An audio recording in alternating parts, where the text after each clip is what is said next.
I stand on my 2 feet. I'm in my proper person. I am sovereign. I am man. The flesh lives. The blood flows. I challenge the jurisdiction. And if jurisdiction cannot be proven, I move to dismiss this case. That would be denied. Along with the officer and sergeant who are already going to be getting sued. There's no need to add you as well. Any threats to sue me or to take any action against me, I can't be swayed by that. So it's not a threat. It's just what it is. All right, guys. Today we've got a wild sovereign citizen who is completely off the rails. Unlike the rest of us normal folks, this guy insists on declaring that he's a living man with blood in his body. Like, okay, we get it, you're alive, congrats. But it gets even better. At one point, he actually threatens to sue the judge. Yeah, because that's definitely a smart move in court. This guy is on another level of delusion, and you just have to see it to believe it. Let me know in the comments what you think about this madness. All right, let's dive in. You can have a seat, please.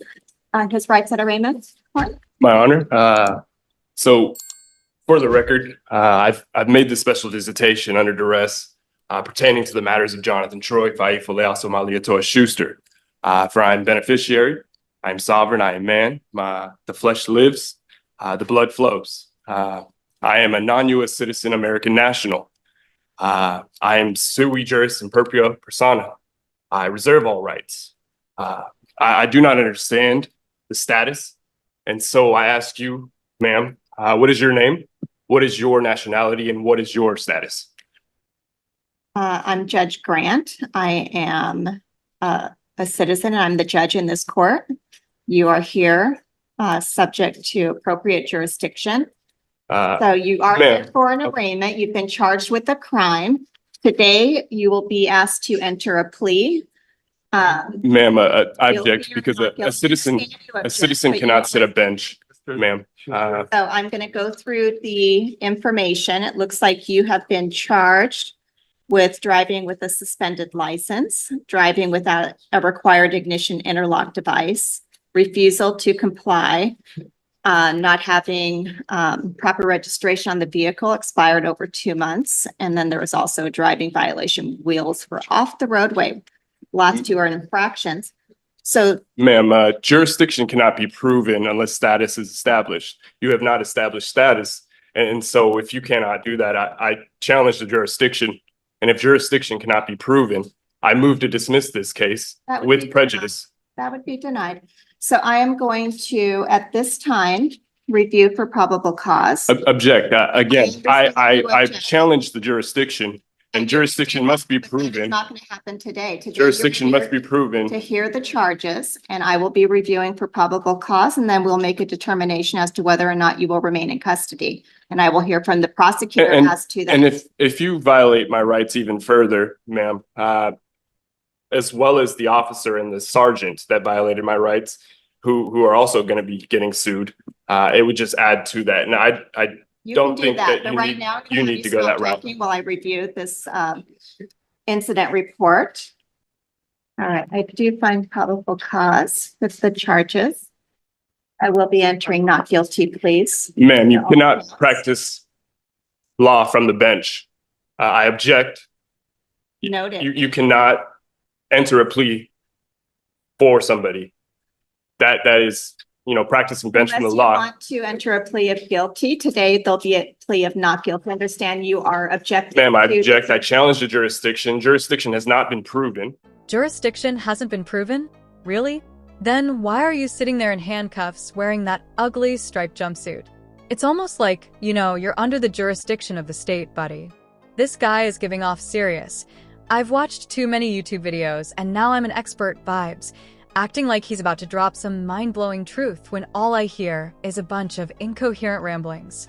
He sounds so upset and dramatic, almost like he's about to tear up over some government conspiracy while sipping a latte. Honestly, I wish the judge would just snap back and say, "It's not my job to prove jurisdiction is wrong. It's your job to prove it." Like, if you're going to show up in court with this script, at least come prepared. He's not the worst sovereign citizen we've seen, but he's definitely not the brightest. Let me know what you guys think. Now, let's dive back in. Status has not been proven or established. And once again, you haven't even established, your nationality. or your status. I am a non-U.S. citizen, American national by way of America Samoa. I reserve all my rights. Is this something that we need to consider a competency evaluation for? We may need to consider ordering ability to proceed, but it looks like you have a driver's license that recently expired. To question my competency because I'm evoking my, or not evoking, I'm sorry, establishing status and asking you to prove jurisdiction is outrageous.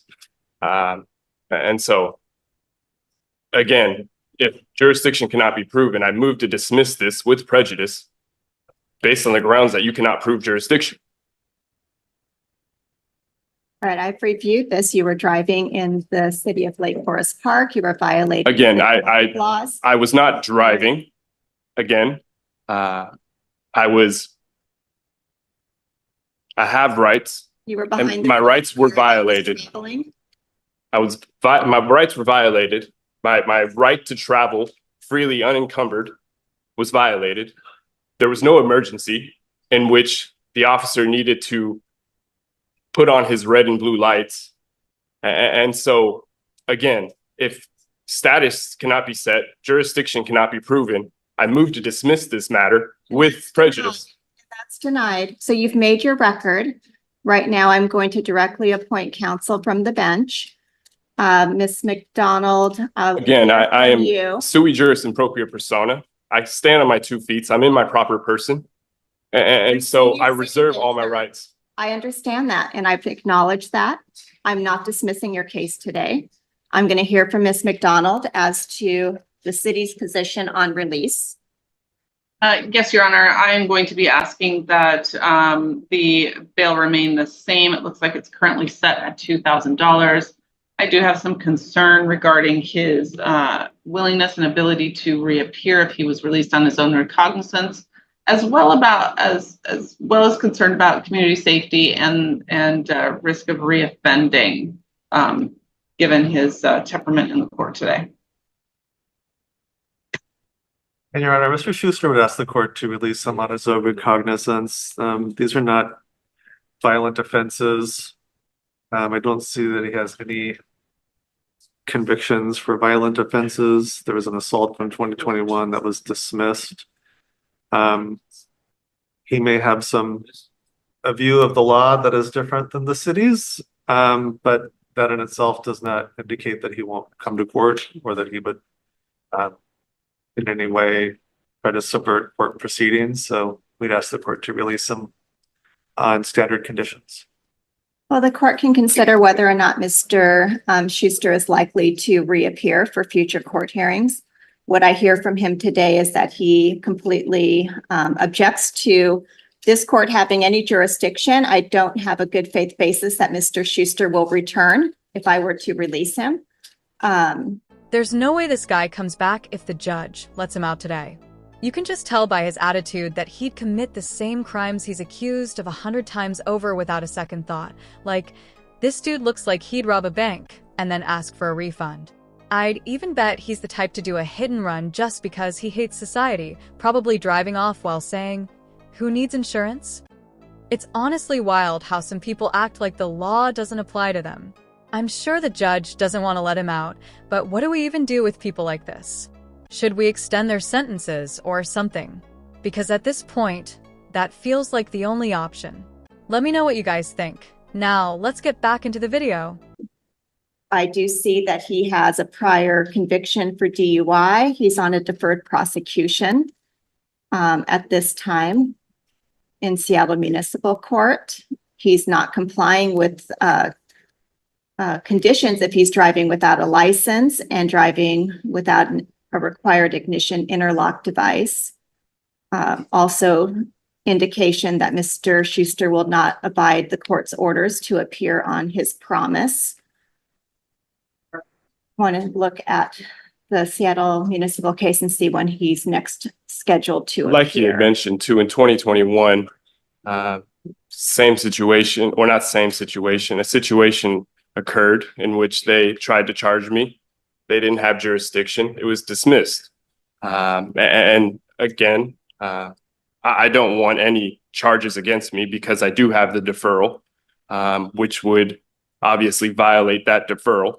And so I will make any visitations, special visitations to the court to handle any matters pertaining to Jonathan Troy Faifale, also Malietoa Schuster. I'm a man, I'm free, and I want it to stay that way. I do see it looks like he's got at least 3 prior warrants. He has 2 priors out of Benton County, 1 out of Lower Kittitas. The previous warrants history. And throughout this process of going to courts, I've had to learn a lot. And so I know it's no game to just not show and make visitations. That's not what I want to do. And again, jurisdiction does need to be proven, whether it's today or another date. And if you want to violate my rights even further by not releasing me on my own recognizance, ma'am, was it Jennifer Grant? Then, like I had mentioned earlier, you, along with the officer and sergeant, who are already going to be getting sued, I mean, there's no need to add you as well, especially when you know the law. I don't see another date set until February 12th of 2025 in the Seattle. In Seattle Municipal Court? Yeah.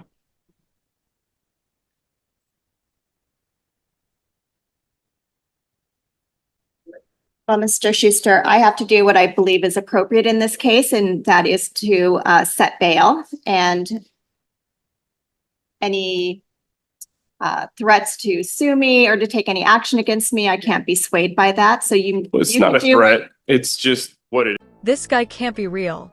There's just no way. He literally just threatened the judge, saying he'd add her to his lawsuit if she didn't let him out of jail. Like, dude, who do you think you are? I'm honestly shocked the judge didn't go off on him right then and there, because if I were her, I would have taken that threat and slammed him with a book. The law book. Not an actual book, but you get what I mean. I'm not saying sovereign citizens should be treated differently in court, but a threat like that is on a whole other level and should have gotten him put in his place immediately. What do you guys think about this judge so far? I feel like she's been pretty chill, but should she have laid down the law a little harder? Or is she handling it well? Let's dive back in for the verdict. Rights have been violated, and if my rights are going to be furthermore violated. $2,000. I do not believe that you will respond to the court's order to come back. I do base that upon the conduct in this case, as well as the prior FTA history. So bail will be $2,000. If you're able to post bail, you are to return for your next court date. You are to have no criminal law violations. You're not to drive unless you have a valid license and insurance. And when are you setting that court date, Miss? Required by the Department of Licensing. You will be represented because I'm going to assign counsel. I am sui juris in propria persona. I present myself. I don't need to be represented by anybody. I stand on my own 2 feet. These are criminal charges that have significant consequences for you. So it's in your best interest to have counsel. Again, I stand on my own 2 feet. I do not need to be represented by anybody. I present myself sui juris in propria persona. Well, if you want to be your own counsel, you'll have to go through a full colloquy and waive all your rights to have representation. It's your constitutional right. I do not accept being represented by anybody. Again, I present myself. I am beneficiary. I am sovereign. I am an American national, a non-U.S. citizen American national by way of America Samoa, like I had mentioned earlier. I reserve my rights, and I do not need to be represented by anybody. All right. The time for trial expiration is 8/9/24. Again, if you are practicing law from the bench and putting a plea in for me, I object to that. You cannot practice law from the bench. Next court date will be. We want to try for next Wednesday or even the week after that. Well, next Wednesday's a holiday, so the 18th, which is pretty full. So I was going to set this on June 24th. That's 2 weeks out. So for the record, you have not established status, you have not proven jurisdiction, and you're denying my rights. Is that correct? I don't know what you think would establish my status, but I do have status to sit in this court. You are a and hear U.S. these citizen. A cases. U.S. citizen cannot sit a bench. Sign for your next court date. You're asking me to sign something that you pleaded for me. Is that Yes, correct? I'm giving you notice of the conditions that I have set as well as bail. You said I'm yes, noting you that pleaded I for found me. Probable cause. If you are able to post that bail and get out of custody, those are my expectations that you will come back on that court date and that you will abide by the conditions that I have imposed. Those are being ordered today. So that is what's happening today. And we are giving you that notice. You can refuse to sign that notice and we'll note that you were provided a copy in writing and that you refused to sign. I do not understand. Which part of How- it do you not understand that you have a I piece do of not paper understand how with you can the practice document? law from the bench. I'm the judge and I am setting the conditions. Well, you also entered a plea for me, correct? What we're doing at arraignment is the plea is being entered. You're not pleading guilty. So on your behalf, I'm entering a not guilty plea. So correct, you cannot- are pleading for me, There's correct? 2 pleas. And if you not plead guilty for me, or you're guilty. practicing law from the bench. You cannot practice law from the bench, so I object. Okay. That you're, I'm going to give you that piece of paper and we're done with your hearing today. We will see you in 2 weeks. Okay? Jennifer Okay. Grant, you will be Okay. taken further. Well, that didn't go how he thought it would. This guy really thought he was going to walk out of there, huh? Honestly, I can't wait to post the second part of this hearing when I find it, so stay tuned for that. But seriously, let me know in the comments what you guys think about this clown. He's got to be one of the most annoying sovereign citizens we've ever seen. Definitely up there on the list. I just can't stand when their only defense is lack of jurisdiction. Like, come on, it's such a dumb argument, and it never works. None of their arguments do. But that one is definitely one of the worst. The worst, like, it's so obvious they're just trying to stall their hearing, thinking they'll get out easy, but it never works. As for the judge, I really think she should be stricter next time. But hey, maybe she's just letting him dig his own grave, letting him expose himself even more. Either way, this whole hearing was a mess from the start, and I honestly can't wait to see how it all plays out. But what do you guys think? Should the judge have taken more action? Or is she just playing the long game here? Anyway, I'm going to wrap it up here. Make sure to like and subscribe for more crazy content like this. I post every single day, so stay tuned. Also, drop your thoughts in the comments. Thanks so much for watching. Take care, everybody.